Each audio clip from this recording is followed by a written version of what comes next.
The clock on the kitchen wall showed 8:30 p.m., and Lisa's feet were killing her. She had been running around Romano's restaurant for the past 10 hours, serving endless plates of pasta and refilling wine glasses for customers who barely looked at her. Her black work shoes squeaked against the polished floor as she hurried between tables, carrying heavy trays and forcing smiles even when her back ached. This wasn't how she had imagined her life would turn out. Just 2 years ago, she was planning to study music at one of the best schools in the country. Her acceptance letter to the conservatory was still tucked away in her bedroom drawer, a painful reminder of dreams that had to be put on hold. But life has a way of changing everything in an instant. The car accident happened on a rainy Tuesday evening.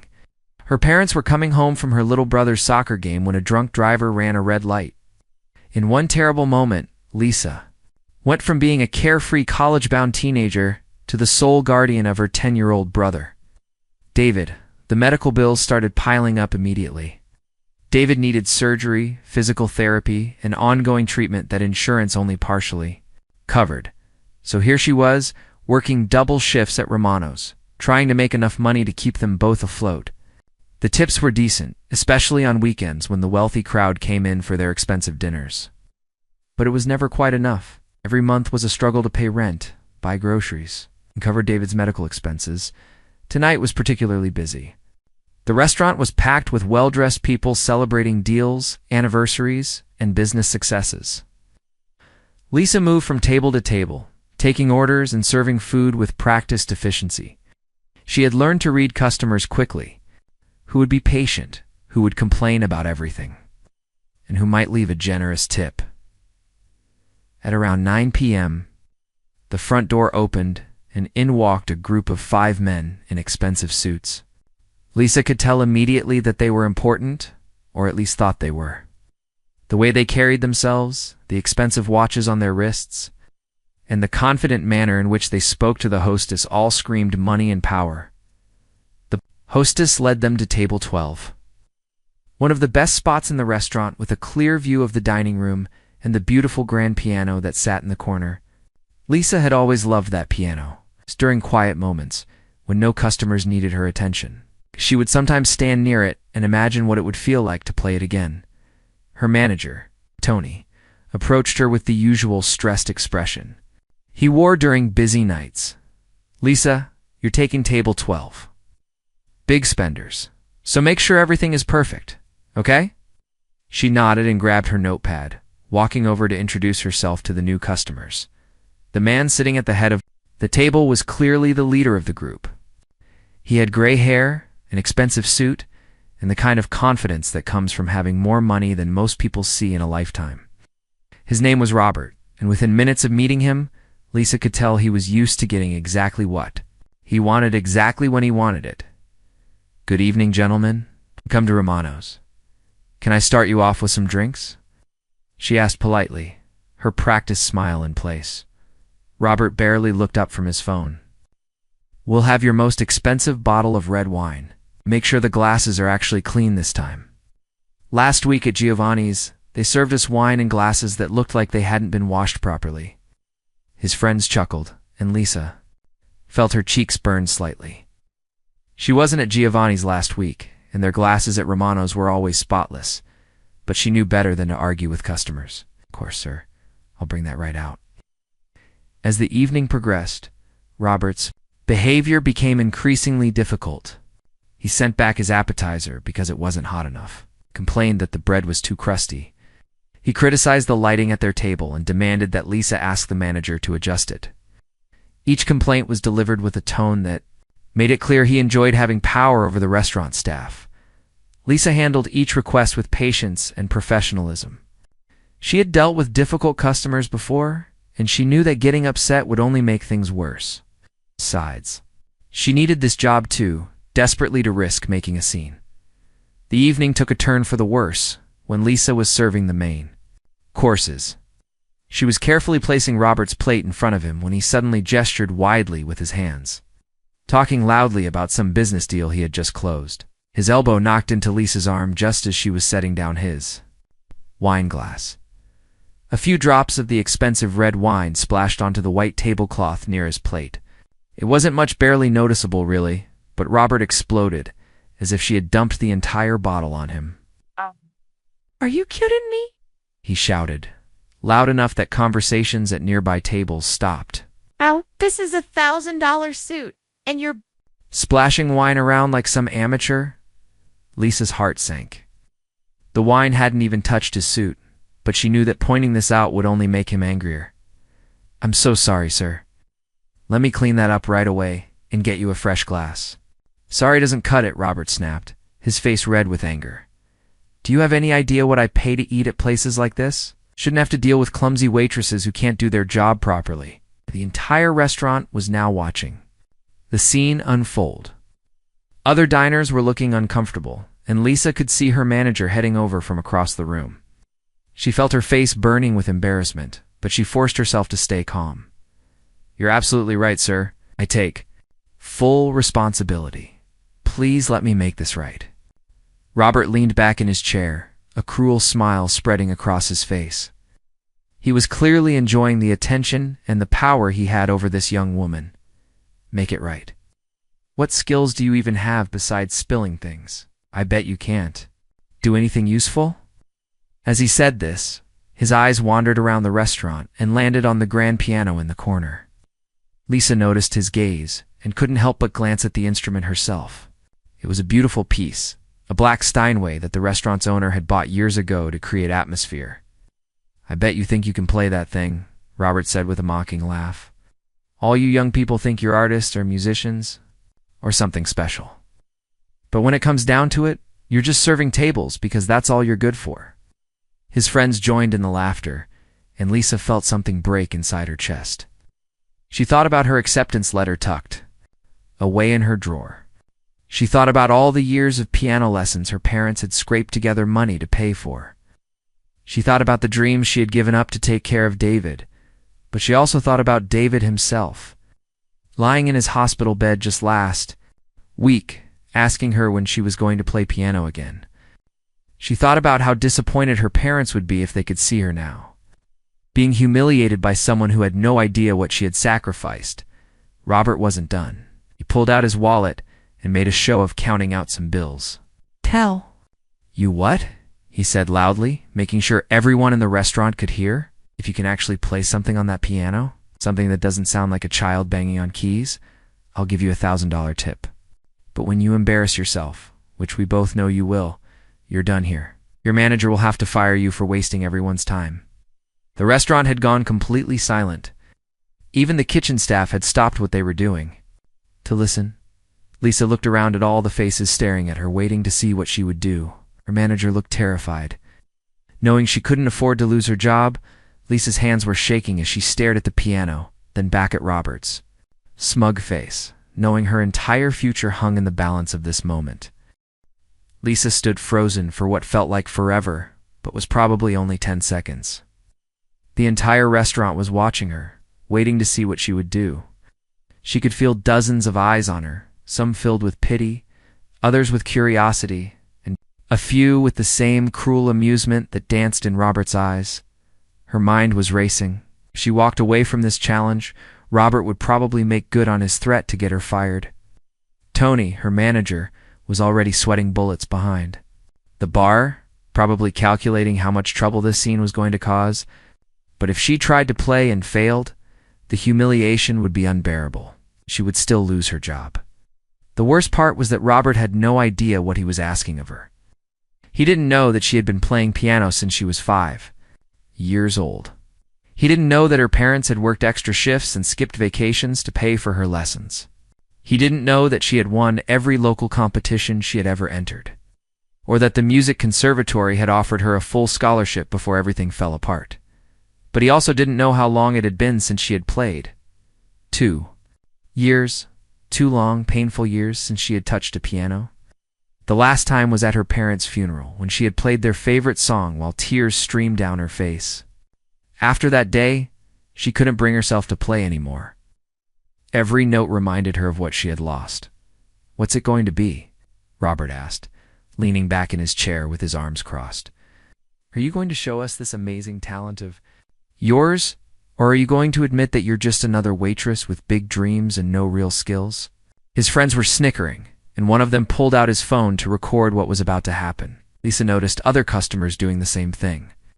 In today's world, everything became a video that could end up on social media within minutes.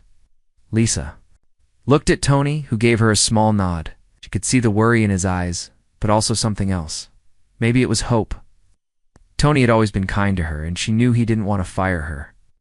But Romano's was an upscale restaurant, and they couldn't afford to upset wealthy customers like Robert.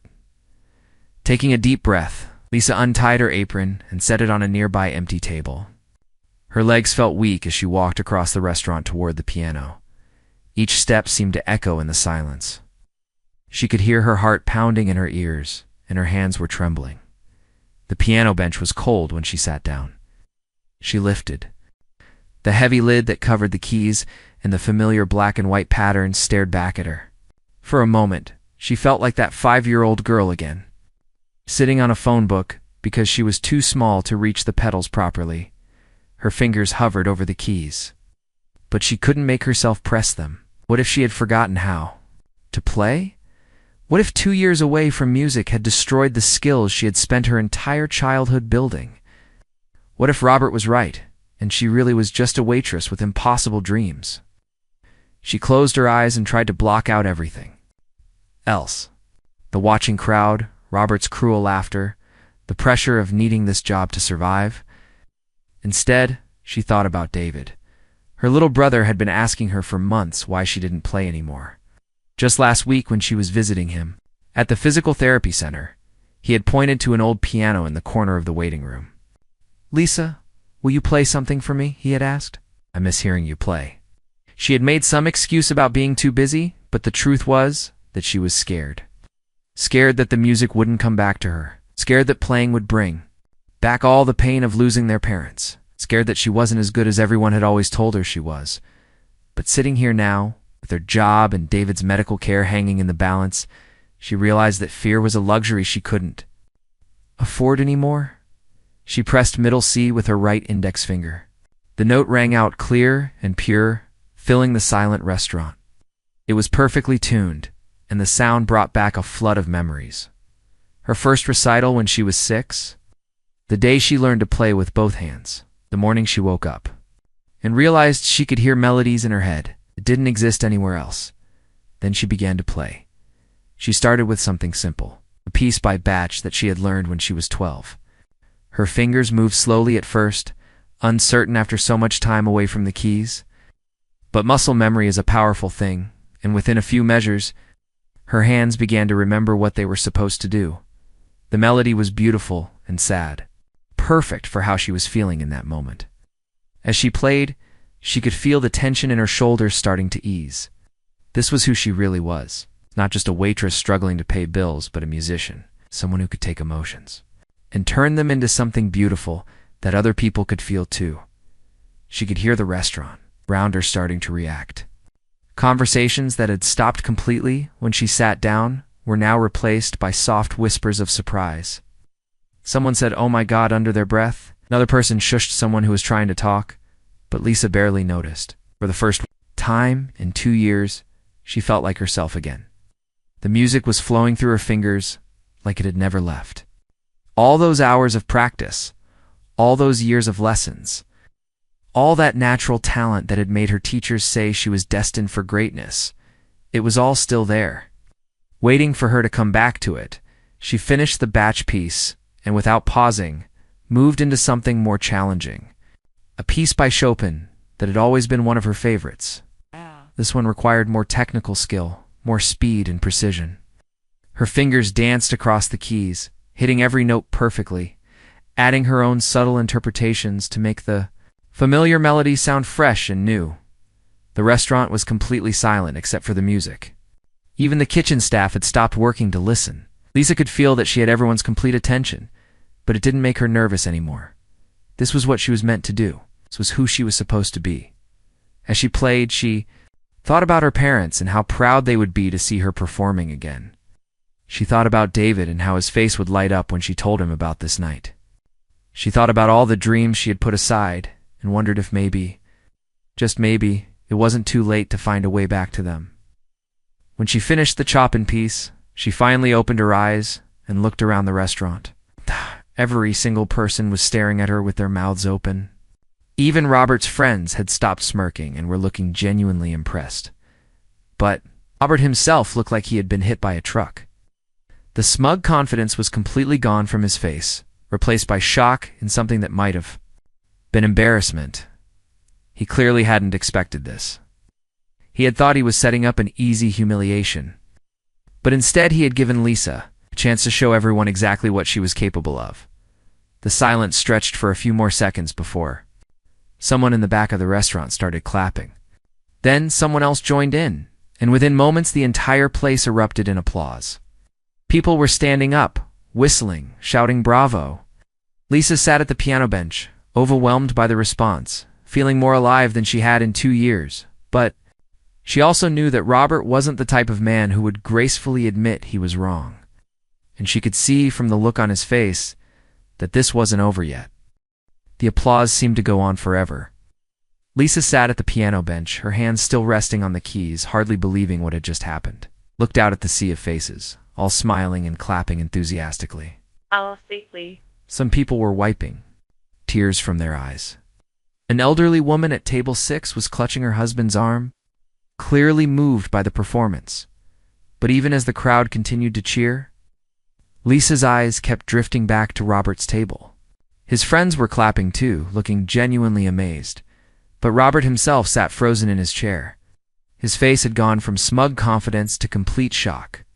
And now it was turning red, with what looked like anger and embarrassment. Lisa stood up from the piano bench and smoothed down her uniform. She had done what he asked. She had played beautifully, better than even she had hoped after being away from music for so long. According to their deal, he owed her $1,000, and more importantly, she got to keep her job. She walked back toward his table, her heart still racing from the performance and the adrenaline of proving him wrong. The applause was finally dying down, but she could still hear people whispering excitedly about what they had just witnessed. "That was incredible," said a woman at table 8 as Lisa passed by. "Where did you learn to play like that?" Lisa smiled and nodded her thanks, but kept walking toward Robert's table. She wanted to get this over with and return to work. The other customers still needed to be served, and she had bills to pay. When she reached table 12, Robert's friends were all talking at once. "Dude, that was amazing," one of them said. "I had no idea she could play like that."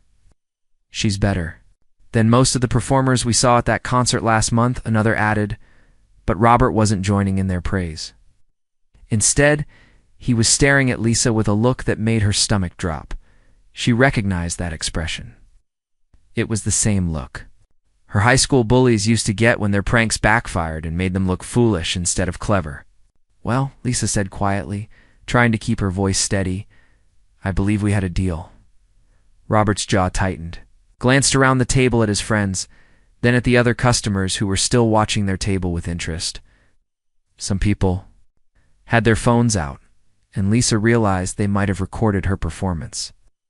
In today's world, videos like this could spread across social media in minutes.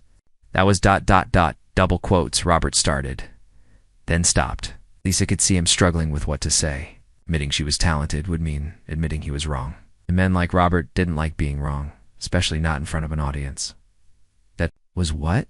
Lisa asked, feeling a spark of defiance she hadn't felt in years.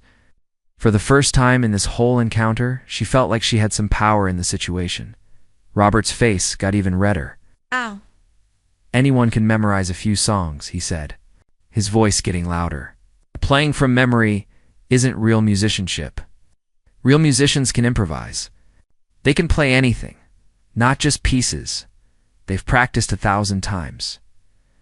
His friends looked uncomfortable now. Even they could see that Robert was being unreasonable. Grasping for any way to avoid admitting he had been proven wrong, Lisa felt her heart sink. She should have known he wouldn't honor their agreement. Men like Robert always changed the rules when things didn't go their way. "But that wasn't our deal," she said, trying to keep her voice calm. "You said if I could play something? That didn't sound like a child banging on keys. You'd give me the tip." Everyone here heard you. The deal's changed, Robert snapped. He pulled out his phone and started scrolling through his music. Real musicians can play by ear. Let's see how good you really are. He found what he was looking for and turned his phone toward her. This is a jazz piece by Miles Davis. It's complicated, it's improvised, and I bet you've never heard it before. If you can listen to this once and then play it back, then maybe I'll be impressed. The restaurant, which had been buzzing with excitement just moments before, went quiet again. Lisa could feel the mood shifting. What had been a moment of triumph was turning into something else entirely. She looked at the phone in Robert's hand, then back at his face. The cruelty in his eyes reminded her of everything she hated about people who had money and power and used it to hurt others. But it also reminded her of something else.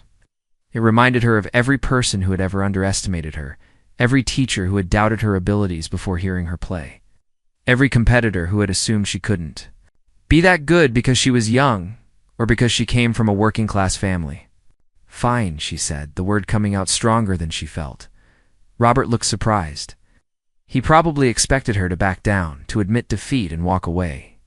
But Lisa had spent her entire life proving people wrong about what she could do. She listened to the jazz piece carefully. It was complex, full of intricate rhythms and unexpected chord changes. Miles Davis was a genius, and this particular piece was one of his more challenging compositions. Lisa had studied jazz theory along with classical music. Her old piano teacher, Mrs. Rodriguez, had insisted that a complete musician needed to understand all styles of music, not just one. As the music played from Robert's phone, Lisa closed her eyes and let herself really hear it. She could pick out the main melody line, the underlying chord progression, the way the rhythm shifted and flowed. Jazz was like a conversation between the musician and the music, and she had always been good at conversations. When the piece finished, she opened her eyes and looked at Robert. "Just once?" she asked. He nodded, probably thinking he had finally found a way to humiliate her. Lisa walked back to the piano. This time she felt different. The first performance had been about proving she could play music. This one was about proving she was a real musician. There was a big difference. She sat down at the bench and placed her hands on the keys. Jazz was different from classical music. It required more feeling, more spontaneity. You couldn't just play the notes exactly as written. She had to make the music your own. She started with the main melody, playing it back exactly as she had heard it. Her fingers found the right notes, the right rhythm. But then, as she got more comfortable, she began to add her own touches. A little trill here, a different chord progression there. She was taking Miles Davis's genius and filtering it through her own musical understanding. The restaurant was completely silent again, but this time it felt different. This time it felt like everyone was holding their breath, waiting to see what would happen next. As Lisa played, she found herself getting lost in the music in a way she hadn't experienced since before her parents died. Emotions that classical music couldn't quite capture. The pain of loss, the struggle of trying to survive, the hope that maybe things could get better someday. She could feel Robert's eyes on her, could sense his growing discomfort as it became clear that she wasn't going to fail this test either. But she didn't care about Robert anymore. She was playing for herself now, for the joy of making music, for the part of her soul that had been sleeping for 2 years and was finally waking up again. When she finished, the silence lasted even longer than before. Then, slowly, the applause began again. But this time, it was different.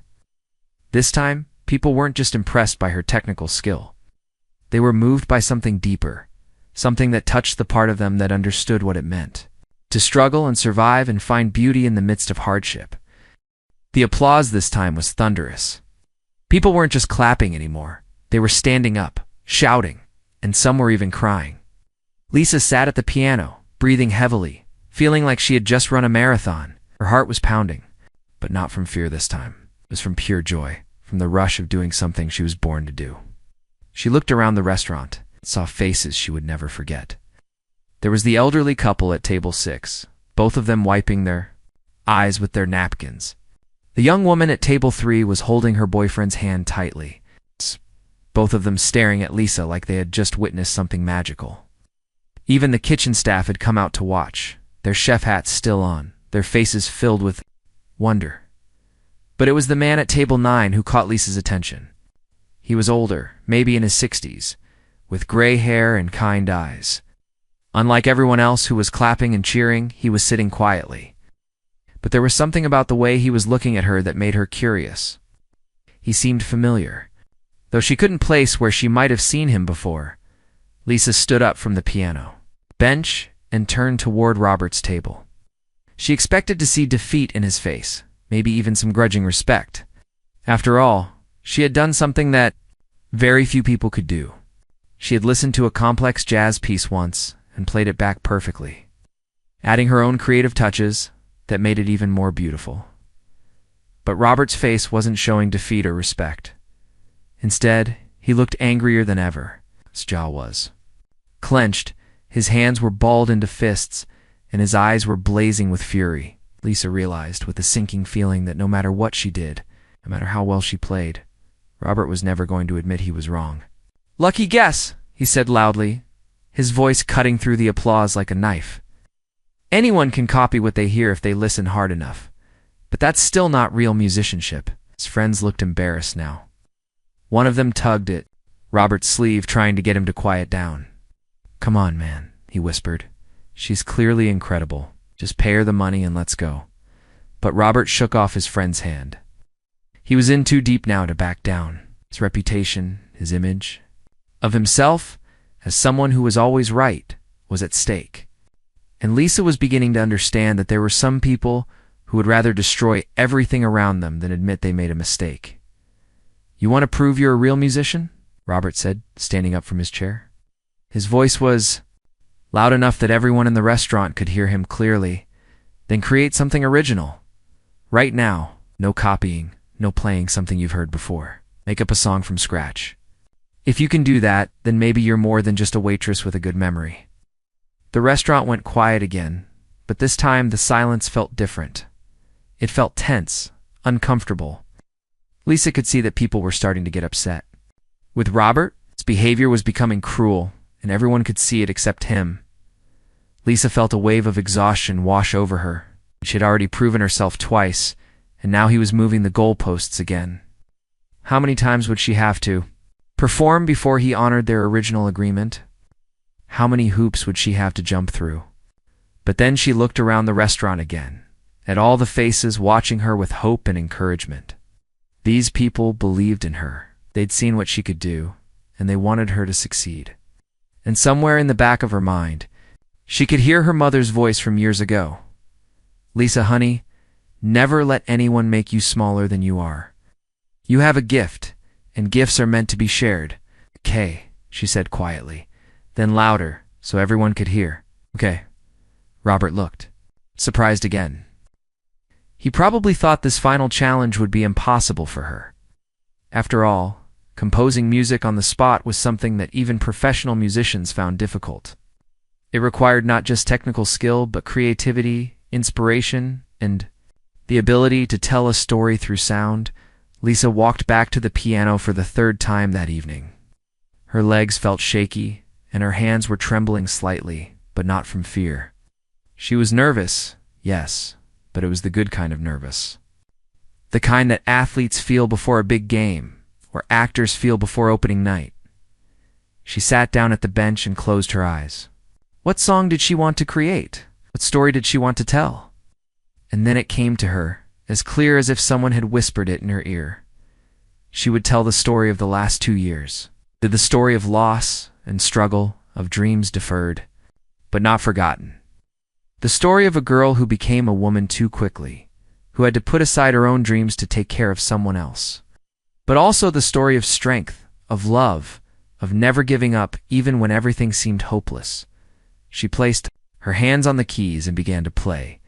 The melody started soft and sad, reflecting the pain of losing her parents. She could feel that loss in every note, the way grief settles into your bones and changes you forever. But then the melody began to change, becoming more complex, reflecting the challenge of taking care of David, of learning to be responsible for someone else's life when you're barely an adult yourself. As she played, Lisa felt like she was having a conversation with the music. The piano was responding to her emotions, helping her tell her story in a way that words never could. She played the exhaustion of working double shifts, the worry of never having enough money, the fear of failing someone who depended on her completely. But then the music began to shift again, becoming stronger, more hopeful.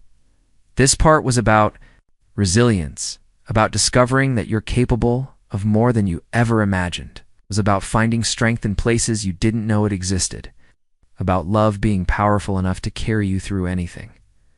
The final section of her improvised piece was about tonight, about this moment. It was about rediscovering who you really are, about talents that might be buried but never truly lost. It was about standing up for yourself, about refusing to let anyone make you feel small or worthless. As she played the final notes, Lisa felt tears on her cheeks. She hadn't realized she was crying, but the music had brought up emotions she had been holding inside for 2 years. It felt like a release, like she was finally letting herself grieve and hope and dream again, all at the same time. When she finished, the silence in the restaurant was different than before. It wasn't just quiet, it was sacred. People weren't just impressed by her technical skill anymore. They had been moved by something deeper, something that spoke to the universal human experience of loss and recovery, of finding light in darkness. Applause, when it finally came, was unlike anything Lisa had ever experienced. People were on their feet, tears streaming down their faces, clapping so hard their hands must have hurt.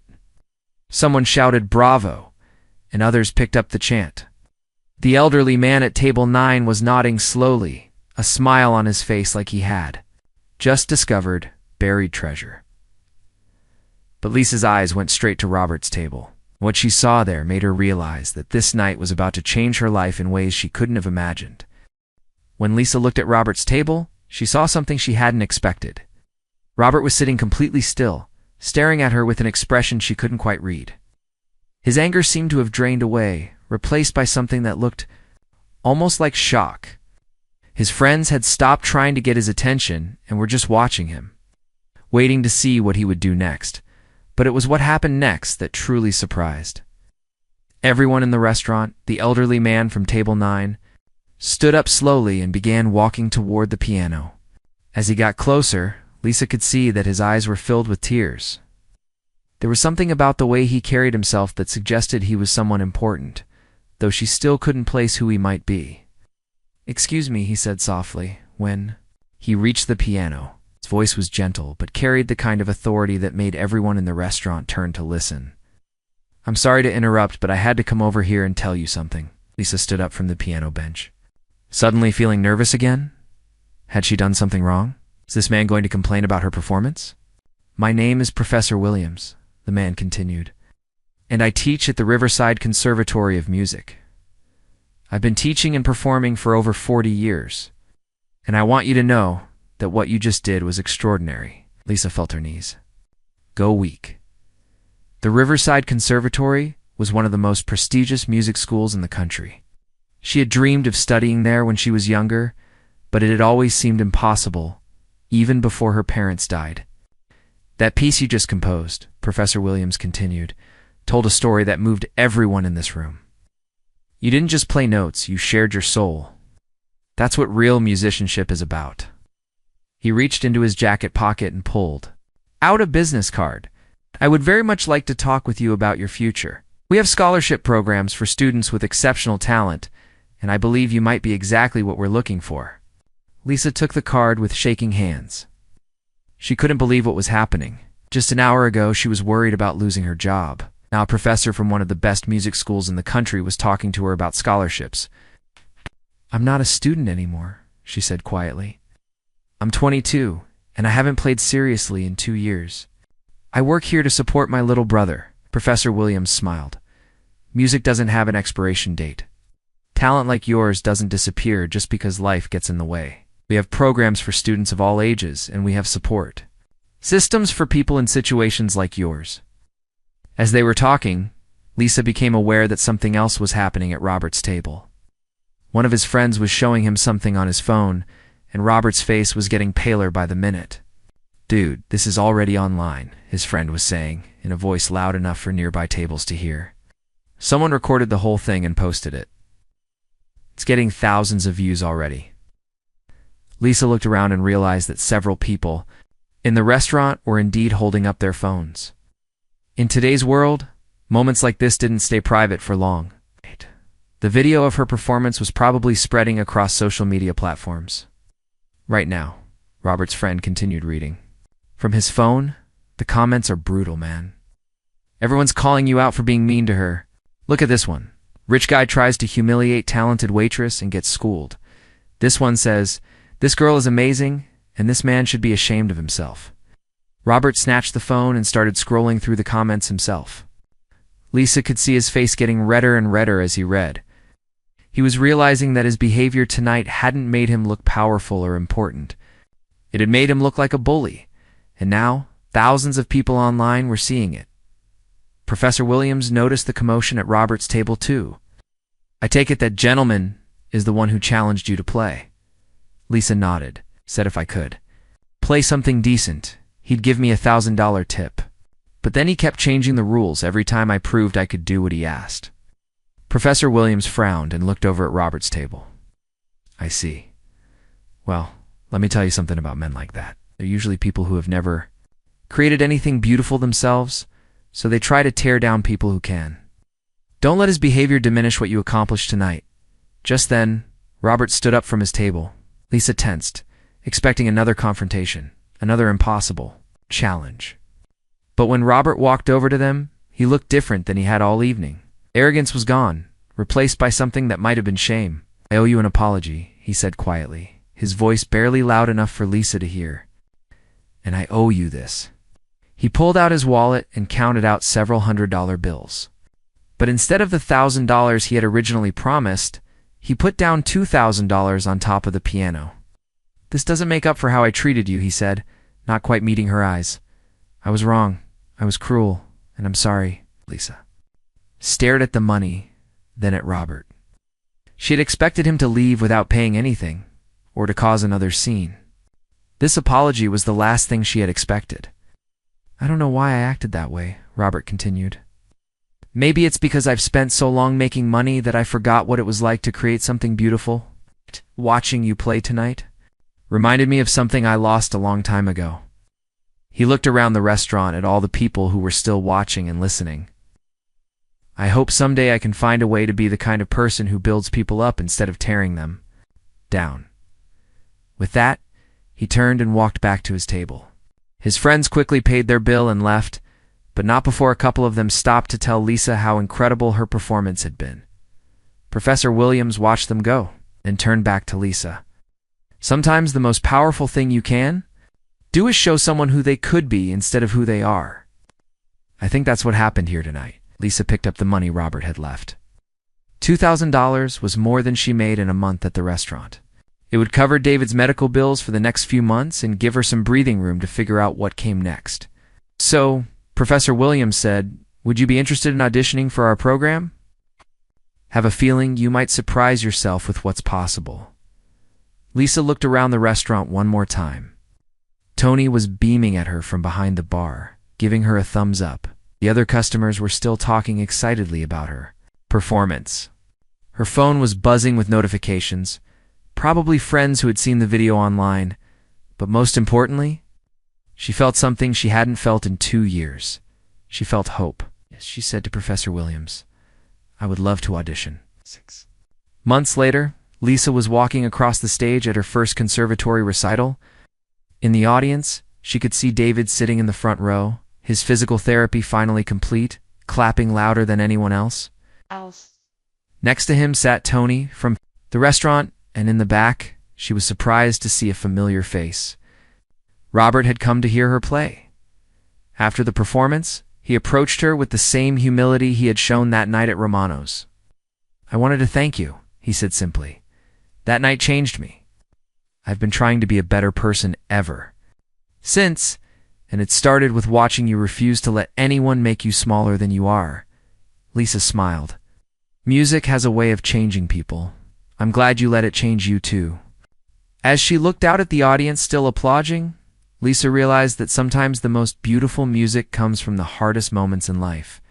And sometimes, when you're brave enough to share your truth with the world, you discover that your dreams were just waiting for you to find your way back to them.